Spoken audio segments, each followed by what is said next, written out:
Coach, week ago you guys began bye week. How much healthier are you guys looking at after a week of rest? We'll find out again probably a little bit closer after tomorrow. Get our guys treatment all day long today, and it's been good though. You couldn't ask for better timing as far as the open date. Really, it's not an off week. I mean, we were able to identify things that we need to improve on and things that we're doing really well, and get everything geared up for these last 4 games. When you take a look really at what this past week's schedule has been like, what's been different, what's been the same as opposed to a traditional week, I should say? I think we just take the length of time we're out on the field and really, like you said, just get over some of the bumps and bruises, a lot of extra treatment, take more advantage of the meeting time, more in the meeting room, less on the field. Go out, really emphasize fundamentals of the game, on both sides of the ball and special teams wise as well. So I think that was really good for us, just to go back to the basics. Again, and just get them mentally fresh. Try to give them a mental break. It starts to add up. You got study hall, you got classes, you got exams, and then you throw the pressure of playing football games on top of that, just to get away from all that and really focus academically, focus on getting yourself physically healthy as well as just taking a mental break. You guys are going just about as north as you can possibly go. What's that trip looking like? It's like anything else. I mean, when you jump on a charter plane and you travel that distance, I mean, you're probably looking at a 2.5-hour flight. Hadn't really looked at that yet, but it's like anything else. You get on there, and I mean, whether it's flying to Columbia, Missouri, we just try to stay into a routine as much as we can. We have a system, we have a plan which we follow, and it really doesn't matter if you're going to Utah or Columbia, Missouri, or North Dakota. It doesn't matter. We don't really focus on that as much. We just stay within our routine and get our guys comfortable, and here's how we travel, and here's our approach, and our kids have really handled that really well so far this year. Speaking of North Dakota, like you said, traveling up north as much as possible. I was looking just now, it's actually flurrying there right now. Yeah. It's not going to on Saturday at the moment. But how is that temperature change for the guys also? They haven't played in a cold temperature yet environment. Well, fortunately, they play in an indoor stadium. They have a dome that they play in, and so the temperature hopefully is 70 degrees inside.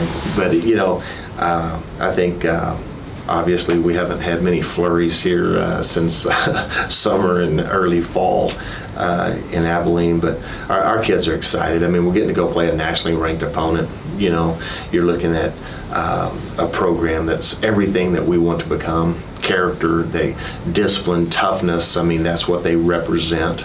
They're a very well coached football team. So we're excited just to say, hey, here's a opportunity for us to showcase where we are as a team against a nationally ranked opponent.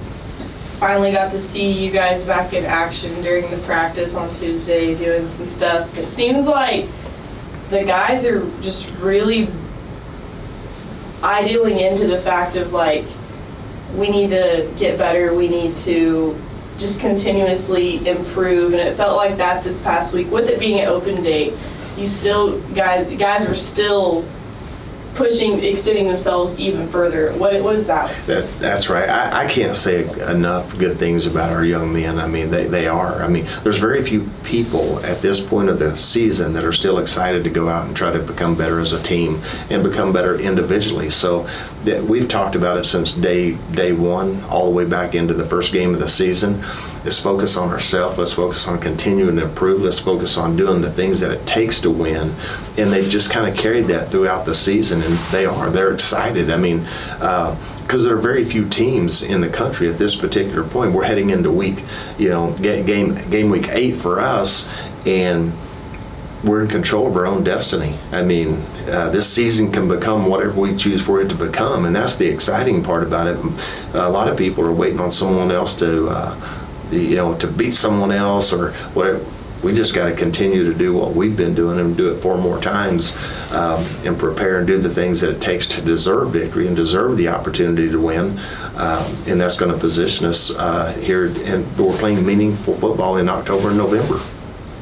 Yeah, so this is y'all's last non-conference game of the season, and then after that, you're going to go into 3 straight conference games, 3-4 straight. So how do you think this game will potentially impact you guys as you head into that last stretch of conference? Well, it really I don't think, other than maybe confidence, or maybe their lack thereof, sometimes, does it really a game. You can't let a game impact you really the next week, whether it be positively or negatively. So I just think that we're just taking them one at a time. And I know that sounds like a cliche and a coaching cliche, but for us, really, we really are focused on the opportunity that's right in front of us, and that's the opportunity to play a nationally ranked opponent. And I think it's a great gauge to see where we are heading into those last 3 conference games. I think this will be a good barometer for our program, and we're excited about that opportunity and look forward to it. And then we'll try to carry over some momentum into those last 3 games as we strive to win the Western Athletic Conference Championship. You said you don't watch a lot of football when you're always looking at the game that just happened that you guys played, but this week you were off, so did you get to watch any other maybe conference games or NFL? Or you know what? Power It's if I'd had a television on the end of that weed eater, or the edger, or my lawnmower, or the power washer ran off my front porch. I mean, I had plenty to do other than watch football. I tried to squeeze in a few games, and I did. She did. You didn't have to work Saturday. Yes, and I still didn't finish. So we need another open week in the schedule at some point. But yeah, it was good though. You get your mind off of it a little bit, and you need a break. I watch football every day, all day long, and not that I don't enjoy watching good college football games. I love the pageantry of college football and watching it, but it was really good just to feel like a normal person for a day. Coach, just one more for me. You guys have loved to use Peyton any way, shape, or form possible. Any trick plays in store? I don't want to give away any secrets, but we're going to utilize Peyton just because I think he exemplifies everything that we look for in a young man. I mean, he's a leader. He just has a great attitude. He brings a maturity to our football program. And a selflessness. I mean, here's a guy that, hasn't been able to accomplish everything that he would have liked to accomplish maybe in his career. He's overcome adversity. And just in the fact that, position changes, maybe I can't say enough good things about him, and the respect that he's earned from our coaching staff as well as the players around him.